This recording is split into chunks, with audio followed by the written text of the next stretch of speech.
Is this coming out? Okay. All right. Well, welcome once again. Welcome to 2026 and our first lecture of the new year. I've got three of them scheduled now for the first quarter, so we sort of know where we're going through this month and February and March, and then we'll see where we go from there. I don't think I'll run out of topics anytime soon. I'm trying to do biographies, and I'm trying to vary the time period. So we're going to go back to the early Middle Ages tonight. We're going to talk about Alfred the Great, who everybody recognizes the name, and you think of him as, I've seen a number of postings in various places online about the only English king to have the appellation the Great. The problem with that is he's not a king of England. And we'll talk about that maybe in a minute. But he is remembered very fondly by the English. There was something of a craze for him in England in the 19th century. So we got these two very interesting statues. There is a town in England called Wantage. It's where he was born. And of course, Winchester, almost everybody knows. And so each of those towns, that's where his capital was, where his court was, and where he was buried. So each of those towns has their own statue. And then the BBC have actually been doing a series set in this time period, a couple of years back now, I guess, The Last Kingdom. And Alfred figures very significantly. Bernard Cornwell did a series of novels based upon Uhtred, son of Uhtred of Bamberg, which is in Northumbria. We'll talk about that.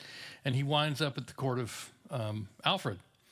And Alfred is portrayed in a very interesting, he's a complex character even in that series. And we'll talk a bit about that as we go on here tonight. So let me introduce the Francis Schaeffer Study Center first, because that's the name under which we are doing these lecture series. We were founded in 2004, so we're coming up on 22 years this year. Our mission is to promote a biblical worldview through the study of history, literature, and art, and it is named for the influential theologian and apologist Francis Schaeffer. Hard to believe that we have to talk about Francis Schaeffer now being from the previous century, but he is. We, in addition to sponsoring these public lectures, the Schaeffer Study Center offers a high school program. It's built around an integrated chronological study of Western civilization, beginning with the ancient world in 9th grade, finishing with the 20th century in 12th grade. And all of our students come in on Wednesdays, and they have three classes. They have one teacher who covers the literature of the time period, one teacher who covers the history of the time period, and one teacher who covers the art of the time period. So you get 3 hours every Wednesday on whichever period of history we're moving through chronologically. It's a one-day-a-week university model high school program. I am Rob Shearer, and a little bit about me. I've been married for 48 years now. Actually, we'll celebrate our 49th anniversary in late summer. We have 12 children, 3 sons, 9 daughters, 22 grandchildren, and I've learned a little bit of everything. My professional background in training is as a historian. I've been a college professor. I've been the city manager here many moons ago. We have a little publishing company, and with my wife, I am one of the 2 co-directors of the Francis Schaeffer Study Center. So I'm going to start with my traditional question. What's something you already know about Alfred the Great? The Great is not his last name. Yes, the Great is not his last name. That's true. He is Alfred, King of Wessex. And we'll talk about what that means in just a minute here. But yeah. Could have been the King of England because England wasn't there yet. No, there was no England yet. And he shifted toward the end of his reign. He did shift the title that he used for himself from King of Wessex to King of the Anglo-Saxons, which is an interesting title, and we'll talk about what that means. All right, well, good. So we're all starting with a fresh slate here. In the beginning were the Celts. And unfortunately, there was no England. It's even harder than that for historians because although there was the island of Britain, they had no written language. So we have no records of what the Celtic tribes were like. We only have what people observed when they first encountered these people. The Romans really first, when they came over and invaded. The Celts left us no written records of their own. And Julius Caesar crossed the Channel from Gaul in 55 and 54 BC. So 2 different occasions he brought legions across onto the island of Britain. Fought a few skirmishes, didn't establish any permanent presence, but then the Romans knew about the island, knew that there were inhabitants there who could not stand up to Roman legions. But almost 100 years later, 98 years later, actually, the Emperor Claudius ordered Roman legions to conquer the island of Britain. They didn't know how big it was. He just said, I know there's an island there. He dispatched 4 legions, about 40,000 men, and they began a campaign along the southern coastal area. And after a couple of months of military campaigning, where they won all the battles with the Celts who were desperately trying to resist, Claudius himself personally crossed the Channel to take command of the legions for at least one battle, so that he could have his own triumphal march in Rome. And he brought with him, this is the fascinating detail that I did not know until I worked on this lecture, he brought with him in 43 AD across the Channel war elephants, which had to have terrified the Celts. But if you think about war elephants in England or on the island of Britain, yeah. So Cassius Dio, Roman historian, records that 11 British kings surrendered to Claudius. I think they saw the elephants and said, okay, we give. One of his officers amongst the 4 legions that he commanded on this campaign was Titus Flavius Vespasianus, who later is the Emperor Vespasian. He's actually the one who in 68 AD is dispatched to the Roman province of Judea to put down the Jewish revolt. So he goes from the island of Britain with the war elephants to putting down the rebellion in Jerusalem, and then eventually becomes emperor himself. From 43 AD to 410 AD, Britain was a Roman province with a Roman governor. Now, at first, it's the commanding general, but then, that's 360 years. So there are a succession of Roman provincial governors and an increasing number of Roman settlements and retired Roman soldiers who are given land. That was the deal with the legionnaires. You served out your 30 years and didn't get killed. At the end of that time, you were given a pretty substantial stipend, and you were given land, a farm. Every legionnaire who completed his term of service got land and a farm. So that meant there were lots of retired Roman soldiers living in Britain on various farms. In 410, however, the Romans withdrew because of pressure from the Germanic tribes. You might recall a little incident with Alaric and the city of Rome, and they're having a little difficulty in Italy because the Goths have sacked the capital. So they pull all their troops out. We actually have the letters that they sent. They sent letters to the provincial town magistrates and said, essentially, you're on your own. But they were retired military figures, so they organized their own defense out of necessity, and their defense at first largely consisted of having to deal with the pesky Celts who hadn't completely surrendered. So you have the Scots and the Picts to the north. So remember, the Romans never got any further than Hadrian's Wall. They built the wall because they just didn't want to fool with the Picts and the Scots anymore. And there's a famous incident where one of the Roman legions ventured north of Hadrian's Wall, the 9th Roman legion, and was never heard from again. The entire legion disappears into the mists of history.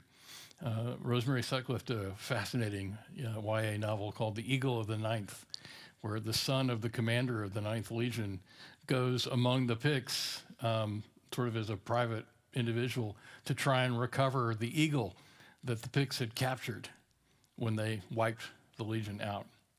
So the Romans are having to organize their own defense, and the Picts and the Scots rapidly figure out that they no longer have Roman legions to contend with, just sort of local militia. And so things get worse and worse for them. And in AD 450, one of the leaders of the Roman colonists named Vortigern, who sort of made himself the major domo, invited some Saxon mercenaries to come and assist in defending Britain from raids by the Picts and the Scots. And you know where this story is going, because it's an age-old pattern. The mercenaries came in and realized how weak the militia was and said, we'll just take over. And so from 450 on, there are Anglo-Saxon kingdoms, and the Roman inhabitants, the Roman colonists, become subjects to Germanic chieftains and Germanic tribes. You actually have 3 tribes from the continent of Europe. You have the Angles, the Saxons, and the Jutes, all from northern Europe. And there are the 7 Anglo-Saxon kingdoms. And you can see on the map here, along the south coast, Kent, Sussex, Wessex. Middlesex was never really a kingdom. Essex, East Anglia, Mercia, Northumbria. Wales, those are the pesky Celts. They were never conquered. Strathclyde and the Scottish kingdoms, they're Celts. They were never conquered. And you can tell from the place names very easily which tribes are where. So Wessex are the West Saxons, Sussex are the South Saxons, Essex are the East Saxons, and East Anglia are the East Angles. Mercia, by the way, is a Saxon word for the March territory, which is the borderlands. It's much more sparsely populated.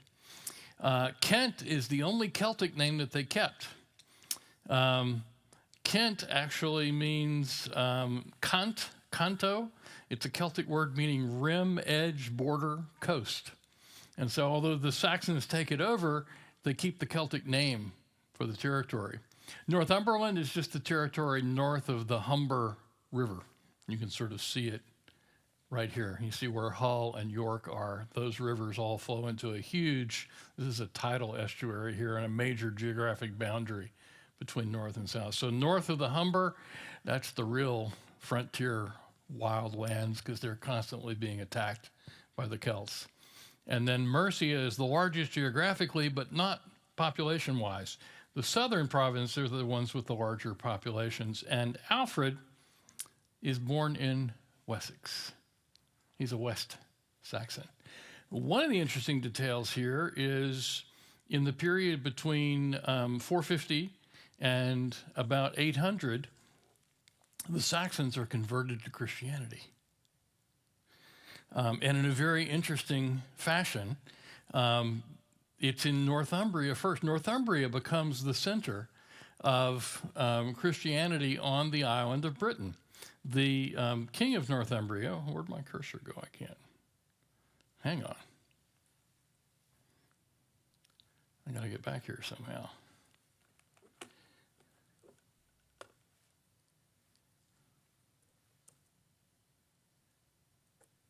There we go.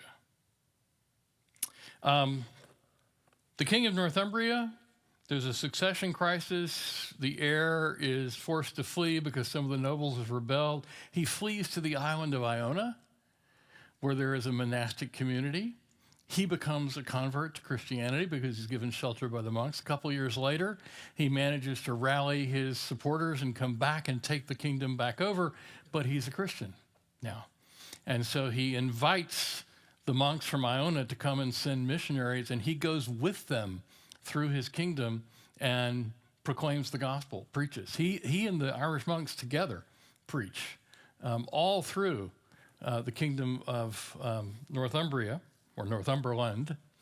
And his capital in the north is Bamberg, and just off the coast, it's not shown on this map, there's a little island called Lindisfarne. And The monks who'd had a monastic community on the island of Iona in the Irish Sea are given the island of Lindisfarne for a monastic community in the North Sea, just off the coast from the castle at Bamberg. By the way, the castle's still there. And Lindisfarne is now officially called the Holy Island, and the ruins of the old monasteries are also still there. And so Northumberland becomes the first sort of Christian center of the Saxon kingdoms. This all happens in the mid-600s, 640, 650. And the Irish monks begin sending missionaries south. Meanwhile, the Pope in Rome has seen some Saxon and Anglo slaves and heard about their island, and so he sends missionaries from the south. So there are two different missionary endeavors going on. And the northern part of the country is Irish monasticism, and the southern part is Roman, and eventually they have to sort things out. I mentioned up until the year, about the year 800, and there's a reason for that. In the year 793, the Holy Island of Lindisfarne was raided by Vikings. This is the first Viking attack on the island of Britain. And they go after that island. Apparently, there had been some trading back and forth. They knew what they were looking for. They were looking for gold and silver and slaves. The monks don't fight very hard. And the churches have gold and silver fittings in them. So the Vikings always look for the building with a cross on it and go there first, and that's where they start.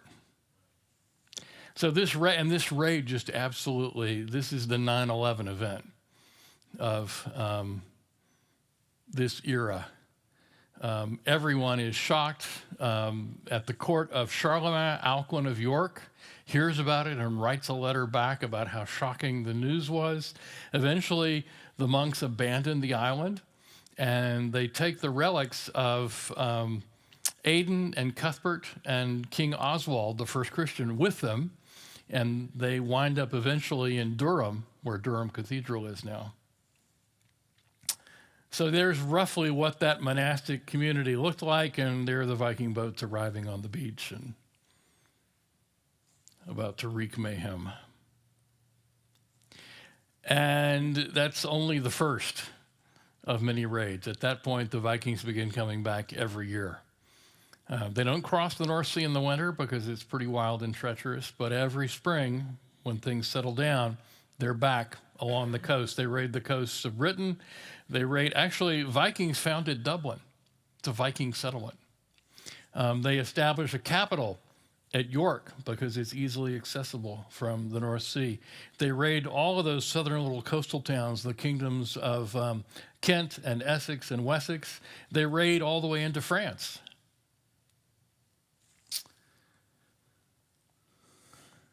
And eventually, the Great Heathen Army of 865. Now, that's what the Anglo-Saxon Chronicle labels them. They don't call them Vikings. They call them heathens because they're not Christian. And the Saxons have been Christian at this point, have been Christian for 200 years. So these invading Vikings are to them the Great Heathen Army, and they come and they just don't raid. They start spending the winter. They pull their boats up and stay the year round. So York becomes an occupied city. And in the southeast, all of this territory, the black area becomes controlled by the Vikings, and the blue bordered area becomes controlled by the Vikings. About half of Mercia, and they're starting to raid into Wessex. Here's the routes. You see the different colored arrows there. All of this is background because this is the world that Alfred is born into. He's born in the middle of this century after these raids have begun. So at the time, Wessex and its dependencies, you have English Mercia. Kent has been absorbed. These areas have been taken over by the Vikings.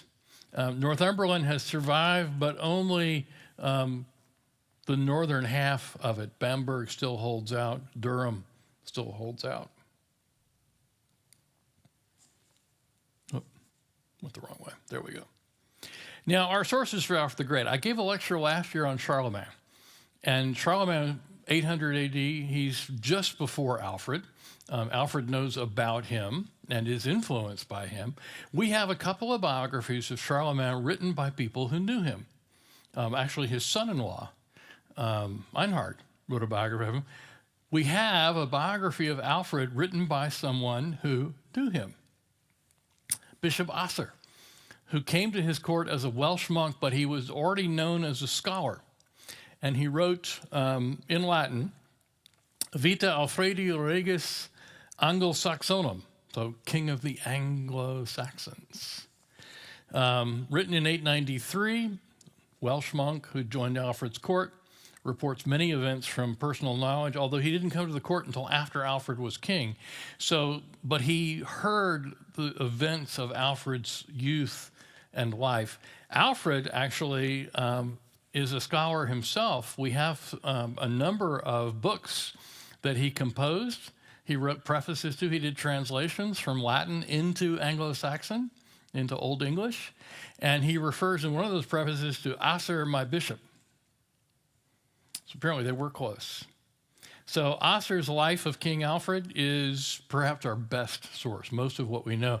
And I've got two versions of it over here that have just been recently brought into print. This is the simple, straightforward. This is just the text of Bishop Asser. And this is a reprint because it's in the public domain. This is a translation that was done in 1905, but still quite readable.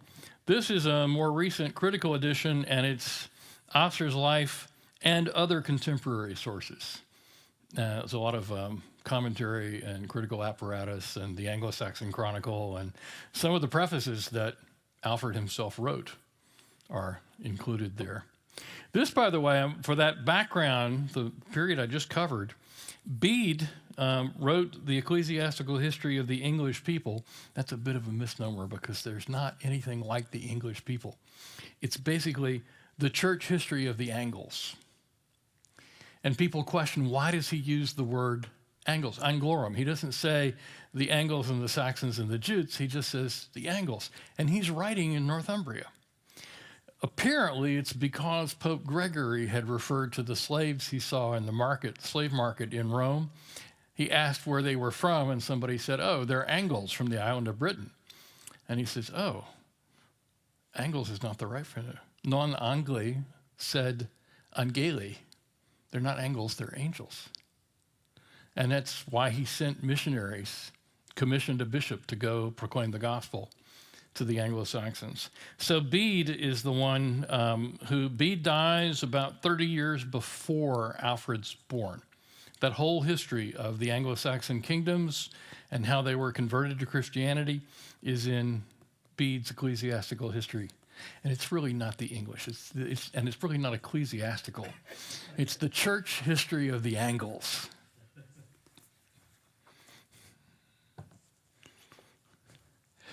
Okay.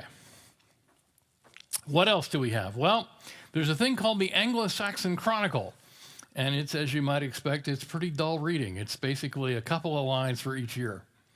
It's like a little diary of, well, the Danes came back and we fought a battle here and won, and we fought a battle here and lost, and then they left next year. Well, the Danes came back and we fought, it just keeps going on. Although it does record some of the battles that Alfred was personally involved in. And Alfred apparently had a hand in commissioning scribes to continue to make entries to the Anglo-Saxon Chronicle. So it actually goes down until 1070, and as you can imagine, the reason it stops in 1070 is because the Anglo-Saxons got conquered by the Normans, and there's nobody to continue. And the Normans, of course, speak French, so nobody's going to be writing in Anglo-Saxon anymore. The Anglo-Saxons are then the serfs, they're the lower class people, and you have this class distinction between the court, which speaks Norman French, and the serfs who speak Anglo-Saxon.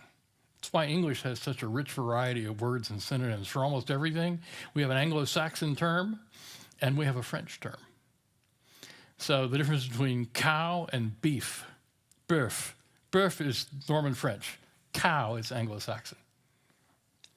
So if you're working with the animal, it's a cow. If you're at the table and they're bringing you a very nice filet mignon, it's bœuf. Because you're upper class darling. And then Alfred's his own writing. He doesn't write him an autobiography.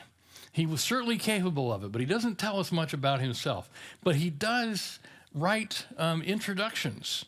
his own translations. He translates Gregory the Great's pastoral care and sends his Anglo-Saxon translation of the Latin to all his bishops and says, this is what we need to be doing. This is what I want you to be doing as you care for the parishes and the people of your diocese. Here's what I want you to be doing as you're preparing people for the priesthood. And education was key. Gregory the Great's, whoops, I went too far. Gregory the Great's essay emphasizes the educational training of people who are going to be ordained. And so Alfred is emphasizing that to all of the bishops in his realm.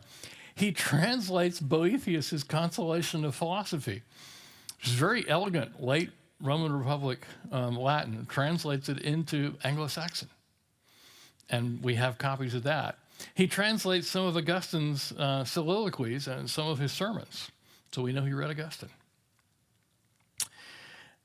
So here is his family, from his grandfather down to his children. So his grandfather is Egbert, King of Wessex, 802 to 839. His father is Ethelwulf, and he has 3 older brothers, Ethelbald, Ethelbert, and Ethelred, and then Alfred. He's not Ethel at all. No, he's not Ethel. Yeah, and so his 3 older brothers all serve before him. He was the 4th son and the youngest son. Nobody really ever expected him to have to rule.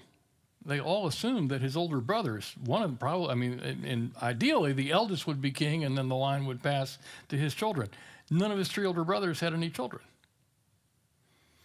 And so Alfred eventually becomes king. And then Alfred's children, Edward, the elder, not to be confused with the Confessor or the First. There are a couple of Edwards before we get to the Edwards of England. This is Edward the Elder, and his daughter, let me see if I can get that right, Ethelfled and Elfled.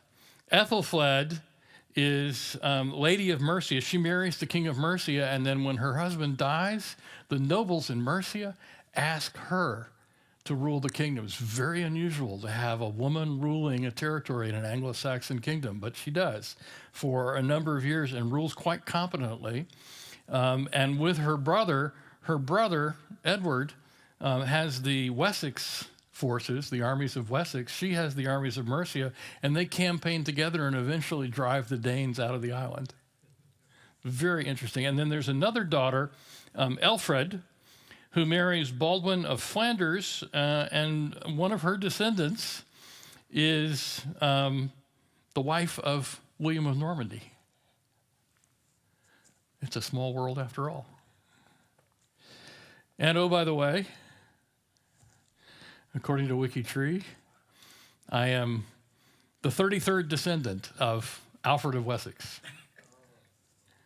So I can trace my line. This is me down here. I can trace my line. I've traced my line back to Lydia Hitchens. So I'm confident of all of those relationships. Once I got connected to her, then we jump across the pond, and there are other genealogists who've done all of this and say, yeah, I'm descended from Elfrith of Wessex, who's a daughter of Alfred.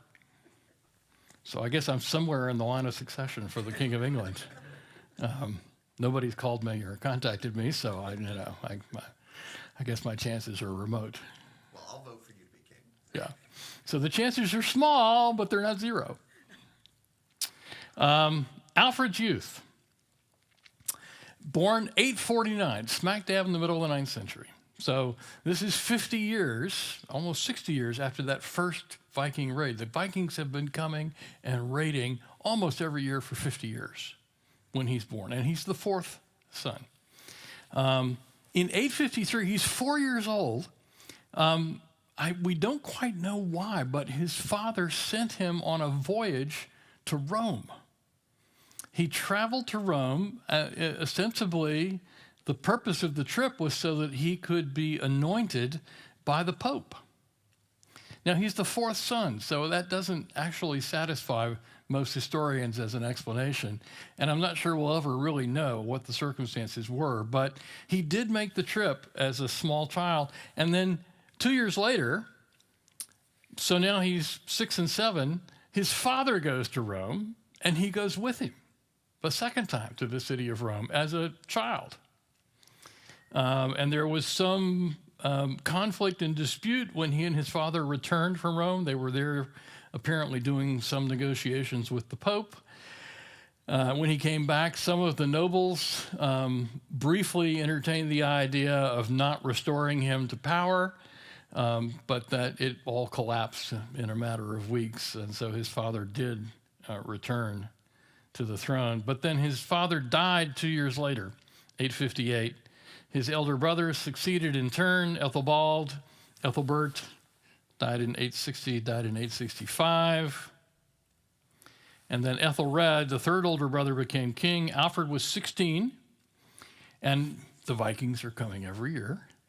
He fights with his older brother. He becomes a warrior. He actually commands troops, fighting the great heathen army in East Anglia. And sometime in 868, he married Aelswith, a Mercian noblewoman, and fighting against the Vikings in Mercia with his brother, King Ethelred. His brother died. They fought 7 battles in 871. Won 2 or 3 of them, lost 3 or 4 of them. Apparently, Ethelred was wounded. The Anglo-Saxon Chronicle doesn't give us the details. Bishop Asser was not yet in Winchester. He was still in Wales. But we know that Alfred's older brother died, and Alfred now became king of Wessex at 22. But he has experience fighting in the field. He has experience fighting the Vikings. So as king of Wessex, he rules as king of Wessex and then later king of the Anglo-Saxons for 28 years. Dies at 50. But in those 28 years, the first few years are relatively peaceful. He's able to negotiate an off-and-on truce with the Vikings. They sort of concede East Anglia and the eastern half of Mercia. They basically tell the Vikings, if you'll stop coming into our territory and burning our villages, we won't come into the territory where you've got your army and attack you. Not always honored, but there's an off-and-on truce. 878, there's a huge, sudden Viking attack. Overwhelms Wessex. Several Viking chieftains had arrived with more boats, more men. Alfred actually has to flee his capital city, flee Winchester, to the marshes, to Somerset in the west, along the coast. He hides out on what amounts to a tidal island for about 6 months. And then he sends messages to all of his warriors, his warrior bands. He rallies them, they assemble. They come back and attack the Vikings and win a huge victory in May at Ethandun and force the king of the Danes, Guthrum, to surrender. They chase him off the field. They besiege him in a city, and after about a 2-week siege, he says, fine, I'll surrender. And Alfred demands 2 things from the Viking king. You have to leave Wessex. You have to evacuate all of your men from my kingdom. Move to the east. Move to East Anglia if you want, but you have to leave my kingdom. And Guthrum then asks, I actually would like to settle down. I would like to begin populating villages with my people, starting farms, growing crops. We want to stay here. It's cold in Norway. We like it better here. We like to assimilate. And he actually agrees to convert to Christianity. And so you get this truce and a division of England into 2 halves. The western and the southern portion, the kingdom of Wessex and half of Mercia, are under the Angles and the Saxons. This is when Alfred begins calling himself king of the Anglo-Saxons. And the eastern part, which was called the Danelaw, is where these Danish Vikings have settled down, but they have promised, we won't attack you anymore. We'll respect that boundary.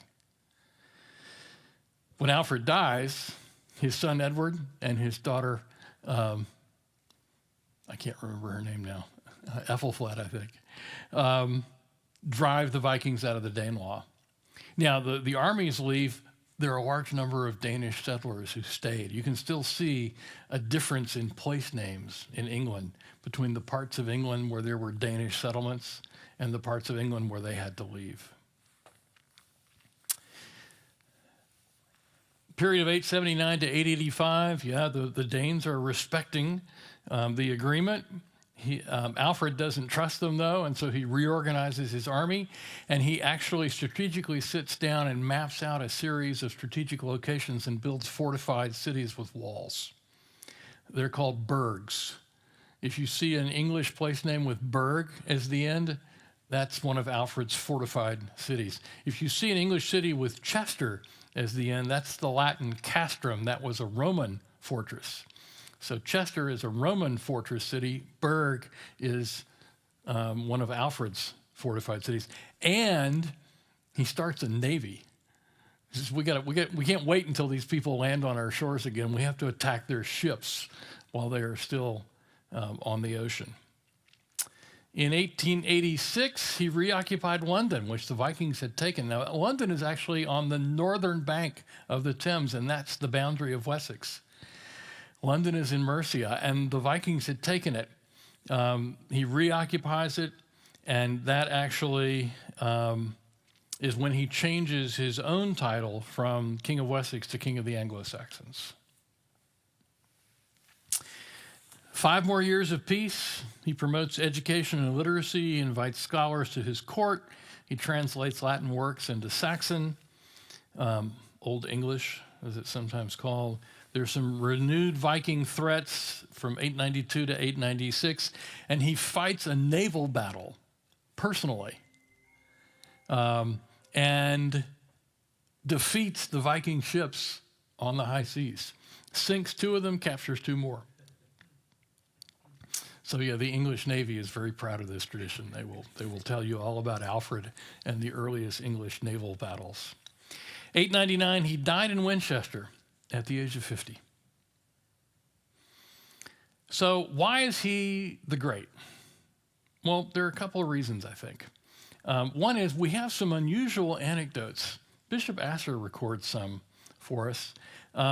He's the youngest of 4 brothers, but he's the best reader. There's a real interesting story that Asser recorded. He couldn't have experienced it, but he must have heard it from Alfred himself, that when Alfred was a young boy, probably 8, 9, 10 years old, his mother had an illuminated manuscript of Saxon sagas. And she showed it to her 4 sons and said, whichever one of you can read this to me first, I will give you the book. And Alfred went off and found a monk who agreed to teach him how to read. And he came back and read the book for his mother before any of his 3 older brothers did, and he got the book. And that anecdote is recorded by Bishop Asser. He invented the practice of keeping time with candles. He got very frustrated because he had so many interests, so many occupations, he wore so many hats. He wanted to be able to divide the day up into 4-hour segments. 3 4-hour periods during the day, a 4-hour period in the evening, and 2 4-hour segments to sleep. And so he actually trained his monks in how to make uniform candles with uniform wax that burned at a known rate. And the candles burned for 4 hours each. And he would use the candles one after another to actually tell time. Nobody's got a clock yet. But he figured out how to do that. Asser records that as well. The little exile where he had to evacuate the island to the island of Athelney. Now, Athelney is over in what's called the Somerset Levels. It's not on the Atlantic side; it's on the Irish Sea side of the Wessex Kingdom. And there's a story that he fled Winchester and wound up actually by himself, almost a sort of a vagabond, homeless tramp, and took refuge with a pig farmer and his wife out here in the boonies. And the pig farmer went out one morning. He spent apparently a week or more there. Went out one morning with his flock of pigs, and I guess herd of pigs. They don't have flocks; you have herds. And Alfred is in the cottage, And the wife is baking bread, and Alfred's sort of sitting by the fire and poking it with a stick, and he's obviously musing over his own circumstances and figuring out what he's going to do next and how he's going to recover his capital and what he's going to do to get his war bands together. And the bread that was baking started to burn. And apparently, the cottager's wife didn't know who he was. He hadn't told anybody who he was. And she came over in the cottage and read him the riot act and said, "You like eating my bread. Why can't you take, did you not see the bread starting to turn black and smoking? What is wrong with you? If you want to eat the bread, you have to help me bake the bread. Turn the bread, pull the loaves out when they're done." And he apparently said, "You're right, I'm sorry." And so he spent the rest of the day tending the bread in the oven. That story is not in Bishop Asser. That story first shows up a couple of centuries later. It's from a chronicler who's writing about a local saint in Somerset. And so there are a lot of people who wonder whether it's true or not, or whether it's just sort of a legendary, but it could be a legendary memory of something that really happened. It's interesting because of the details that it tells you, I think, about Alfred's character, his humility, and this period where he was really at the low ebb of his fortunes before he rallied and came back. There's another story, also possibly apocryphal, but it sounds like it might have happened, that before the great battle at Ethandun, when the Viking army is drawn up in the field, and Alfred with his Anglo-Saxon armies arrived, after dusk, he disguised himself as a minstrel and entered the Danish camp and sang songs and performed for them. And what he was really doing was he's trying to figure out how many of them are there, and what can we expect in the battle the next day. And again, that story first shows up a century or two later, so we can't absolutely vouch for its veracity, but I like to think it probably happened. He's a warrior king. He leads troops personally in battle. He doesn't win every battle, but he was noted in the Anglo-Saxon Chronicle, and of course by Bishop Asser, who really sort of celebrates him as the saintly scholar warrior king, the ideal king. He is individually quite brave and apparently quite proficient in battle. The BBC series, I think, does a little bit of a misleading portrayal of him by not showing him as someone who was physically an Anglo-Saxon warrior. He was an Anglo-Saxon warrior, absolutely. His land battles, Ashdown and Wilton, Ethandun. Ethandun is a spectacular victory. It's where they absolutely rout the Danes, and Guthrum and his Danes retreat to a city they'd used as a base where they're besieged and then have to surrender. So this is the great victory of Alfred's. And then the naval battles. I find that fascinating that he actually went out on the ships that he had commissioned and commanded them in naval engagements with the Viking galleys and defeated them. I mean, that doesn't qualify you for being the great, I don't know. The Isle of Athelney. So here's the island of Britain. Wessex is the southern coast here. Well, Kent is over here on the end, but here's what are called the Somerset Levels, and it's an area between two sets of highlands that is almost a tidal marsh. Glastonbury and Bridgewater, this area flooded frequently, almost with every high tide, and certainly in stormy times. As recently as 2013, this is what that area of England looked like. They got a nor'easter that came across the Atlantic up into the Irish Sea. They got a lot of heavy rainfall, and the whole place became a flooded marsh, both fresh and salt water. And so you see what amount to little islands. This is apparently where he took refuge. The other reason that Alfred earns the appellation of the Great, I think, is because he is, much like Charlemagne, a patron of schools and scholars. He himself was a scholar. He had learned Latin. He had learned to read early. He wrote and translated books himself. He refers to Charlemagne several times. So he's 50 years after Charlemagne. We still have his translations. In fact, I got a pop-up, probably because my phone has been listening to me as I've been researching things about Alfred, of a new edition of Boethius's Consolation of Philosophy. It's just being published by a little publishing house in Florida.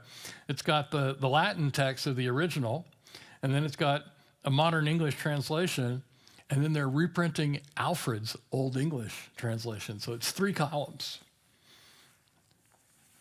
They want you to do an annual subscription and get a book a month, and I'm not doing that. He founds a school, a royal school in Winchester, in his capital city, for his own children, for the children of his nobles, and eventually for a large number of people. And then the reason one of the books that he translated is Pope Gregory's Pastoral Care is because in that pastoral letter by Pope Gregory, he emphasizes the need for education. I've already mentioned this, but that's why Alfred does the translation. And he not only advocates, he actually puts it into effect. In his preface to the translation, he says there should be free schools in English. By English, we mean Anglo-Saxon, but yeah, for all freeborn youth. They should be taught to read. All freeborners should be taught to read. And then those who are going to be prepared for the priesthood need to also be taught Latin. And obviously that's going to be a subset. But all the freeborn children of my kingdom should be taught to read and write. And that's unique. For 870, 880 AD, that's a rather unique position to take. But then he carries through and has his bishops start schools in each bishop city, each bishopric, each cathedral has a cathedral school by the end of his reign. He recruited scholars.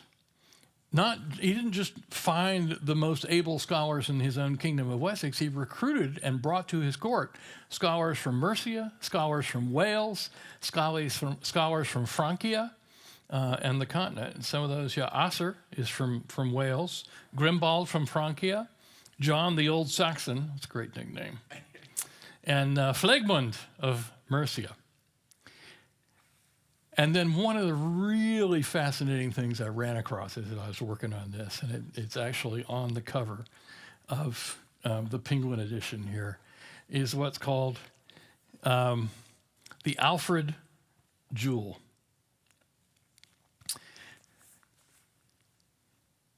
Discovered in 1693, plowed up in a field in Somerset, England. It's about 8 miles from the island of Athelney.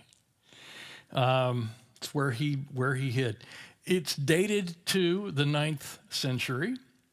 It eventually was passed down and then gifted to Oxford University, and it is now sort of you'll forgive the expression, the prize jewel of the Ashmolean Museum at Oxford. It's not very big. You can see here on display in the glass case. So the question is, what is it? Well, this is clear crystal. It's not a diamond, but it's clear crystal, like mica, and underneath it is enamel, sort of in a Byzantine style, and then a gold container. And it looks as though, and it seems from the record, that he made a gift. He commissioned these to be given to each of his 4 bishops. It held a long pointer at the bottom, and it was intended, it's called an estras, and it's when you're reading through a manuscript and you have to put it down. Of course, manuscripts are written by scribes on large sheets of vellum, what we would call not even legal size, but even larger than that. And the lines, not necessarily running headers or chapter divisions. So if you have to break off, you want to mark your place. Well, this was a pointer. This was a bookmark. It was a very valuable bookmark. And the reason we can associate it with Alfred, there's different views of it. You see the writing along the side there? It's not very thick, and it's only about 3 inches high. The writing, Alfred mech het gewirken. Alfred me has had made. So it's actually the little pointer as if it were speaking. It's the personification. You see this on a lot of Roman inscriptions. Roman buildings will say, "I was made by," and it'll give the name of the emperor who commissioned the Pantheon in Rome has "I was made by" on its facade in the front. So this is Alfred, me, hat gewirken. Those of you who know a little bit of German, that's actually understandable. And there it is. There are the letters. And some scholars have said, well, okay, it's from the right place. It's dated to about the right thing. But there could have been other people named Alfred. Yeah, there could have been. But how many of them are going to do a gold encrusted enamel place marker? Yeah, and there's not room to put king.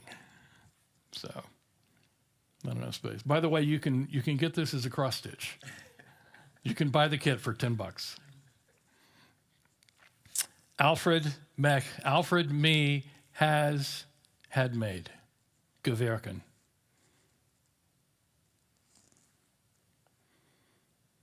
I'm tempted.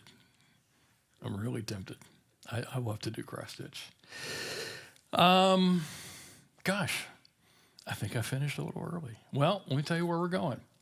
So that was Alfred, the only English monarch. Yeah, I know, I fell into the trap.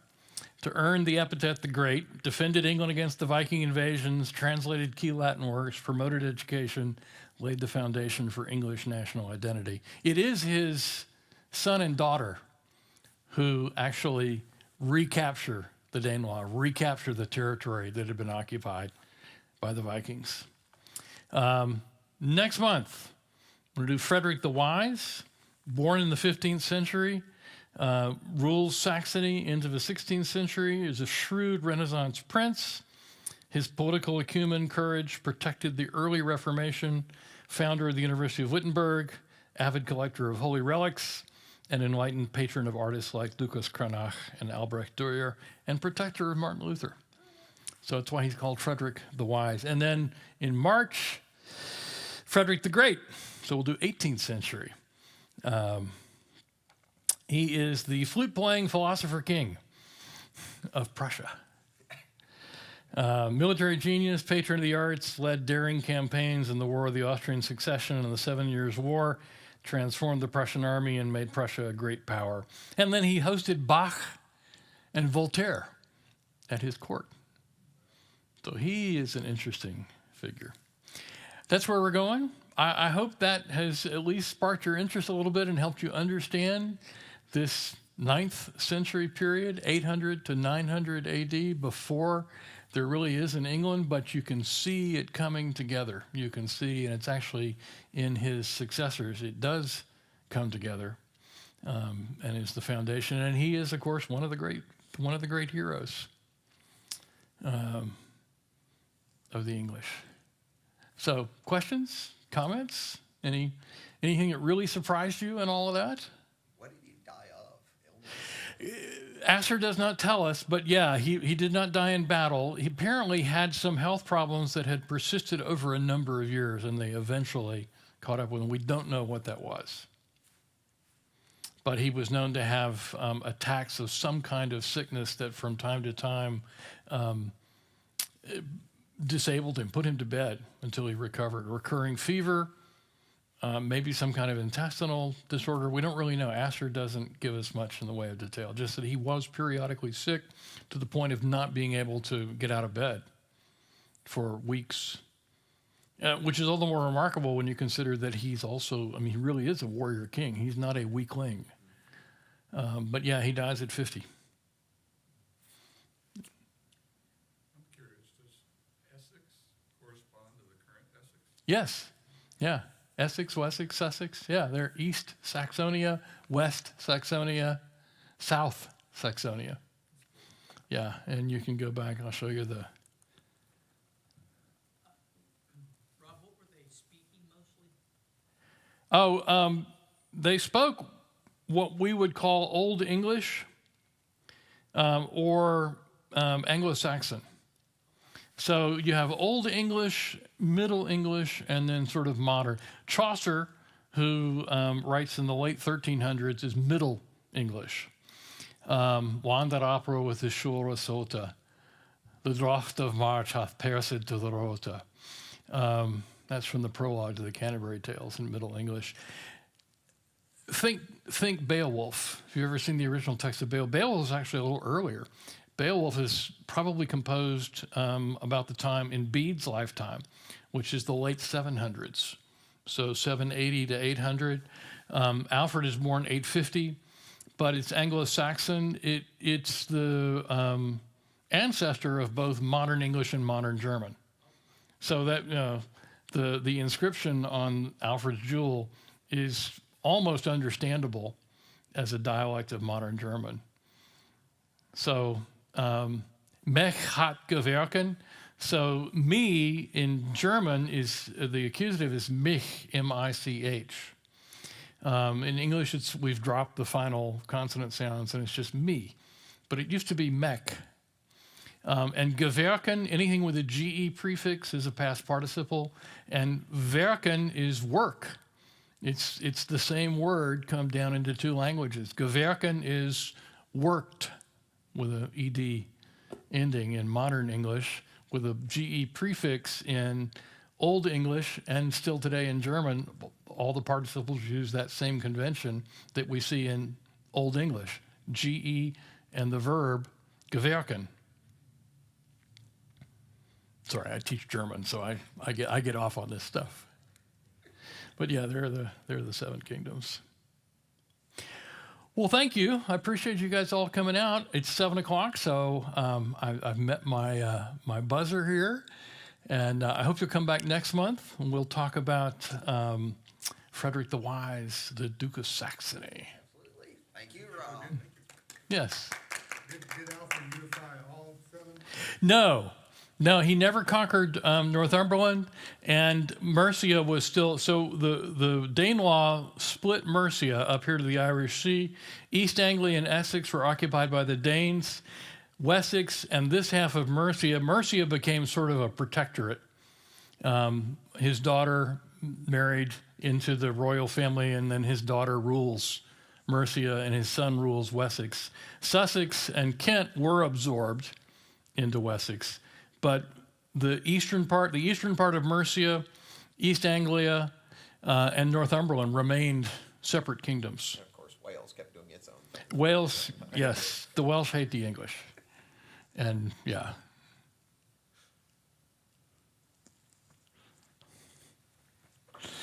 All right. Well, thank you again. Hope I will see you all again next month.